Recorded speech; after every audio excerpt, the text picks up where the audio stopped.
Hi there. In this example of the Money S.M.A.R.T.S platform, we're going to explore the idea of expense allocations and how you can change those expense allocations as you get more familiar with running your Money S.M.A.R.T system.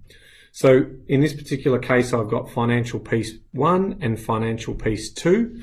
We'll learn a little bit about them here in terms of their income. So they've got $140,000 in household income coming in through wages. In terms of their financial goals, there's a good story here around what they're trying to do. Save for a special holiday soon. They've also got school fees, buying an investment property, etc. So there's something there to look at for them. The Money S.M.A.R.T.S Dashboard, we can see their story from a Money S.M.A.R.T.S perspective. So we've got $109,000 coming in. We've got $91,000 going out. So we're targeting an annual surplus of $18,200. Broken down into monthly allocations, we can see where that income's coming from and sort of some of the tax estimates of what's going out. We can also see here the total of all of the different expense items that are occurring inside that household, and we break them down into the different allocations here. Now, under the Money S.M.A.R.T system, we have our primary offset account, and we can see where money's moving in and out. Now, of course, we're not going to be moving money into a credit card account on a monthly basis. We're just going to auto sweep. But the way in which we've designed this platform is really about understanding money coming in and money going out. So living and lifestyle jar, credit card jar, direct payments jar, loans jar, provision jar. So we can see that coming in and going out. We move down, there's our surplus that we're trying to achieve. We've got the living and lifestyle jar. And so if we click on this, we can see all of those expenses that they've pre-allocated. Okay, now how did they allocate those? Well, during the sort and calculate process, that's where that money came from as you're coming through the onboarding process. But now we're inside the portal, we can actually go across to the expenses area and we can see how those Money S.M.A.R.T.S categories around those jars are set up.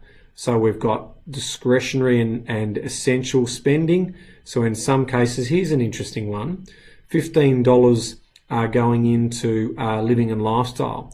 Because that's a fixed cost and it's a regular bill and you're not going to pay anything more, we would say that's better sitting over in under paid by credit card than having that as a living and lifestyle expense.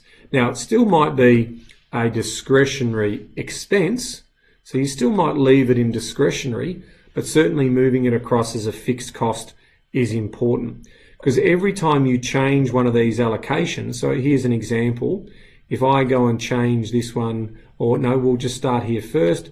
If I go to the Money S.M.A.R.T.S Dashboard, though that was put under credit card, so we can see here under credit card, I've got local government rates, okay, broken down into paying that in installments of $100 a month. But the reality could be that I might pay them in quarterly installments. So let's go back here and we can see that it's set down for yearly, but it's paid under credit card. So you might pay that off as one lump sum, or you might pay that off as quarterly, bi-monthly, however you feel comfortable in paying that off. You could also switch it to a direct payment.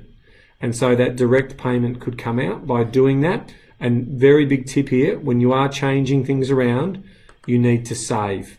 Okay, that saves that record. So when we go inside the dashboard, we can then start to see those changes that have occurred. So I put that down into the to the direct payments jar, and you can see there that there is local government rates showing at $100 a month. Now, if I only wanted to pay that annually and it's a one-off cost, what you could argue to do, coming back in here, is you could set that as a provision expense. So by setting it as a provision expense and hitting the save button, you can see that that's a yearly allocation, and because it's an ad hoc expense, what can happen here now is if we go back into the Money S.M.A.R.T.S dashboard, down the bottom, we can now see that that has come into the annual local government rates. So if we're paying that as a one-off figure, by simply clicking on this figure here, and I go rates for the home, and I can put in the $1,200 and what month did they come out. So they came out on the 30th of October. I hit save. That then stores that, and we've got no money left, but I've kept it outside of my regular spending. And that's something that the reason why we've built the platform this way is that we've allowed each household to determine how they want to manage that. Still rules based, so remember the rules are still around trying to trap the surplus and allowing you to feel more comfortable in terms of how you want to be spending your money. Because the most important thing for a lot of people is going to come down to this 7-day float, because this is where a lot of slippage occurs. And you can see down here, here's a list of groceries, dining out, alcohol, tobacco, sport, rec, personal care, education, and so forth. So this amount is on a monthly basis, but you can see here, we've then said, here's the 7-day float. So $510 would go into your living and lifestyle bank account with your debit card, and that is what you're going to live on. And our tip is to always buy the groceries first, and then the money there is able to be to support you in terms of your other discretionary and lifestyle activities that you want to partake in throughout the course of each week.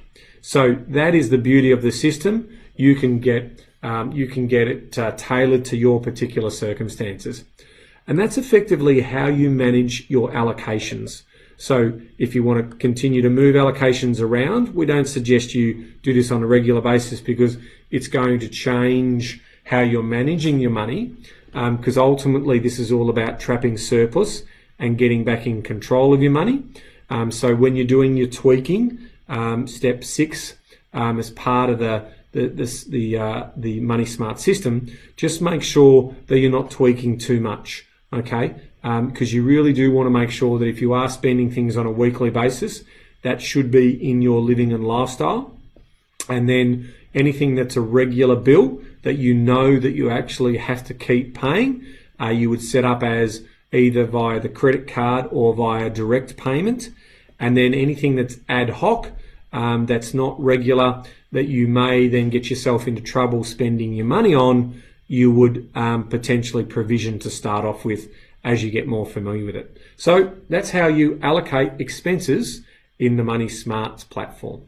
Thanks for watching. And if you want to check out any more of the demo videos, you can see them down in the how to use section. Check them out if you're having any trouble in understanding how to run your MoneySmart system. Thanks for watching.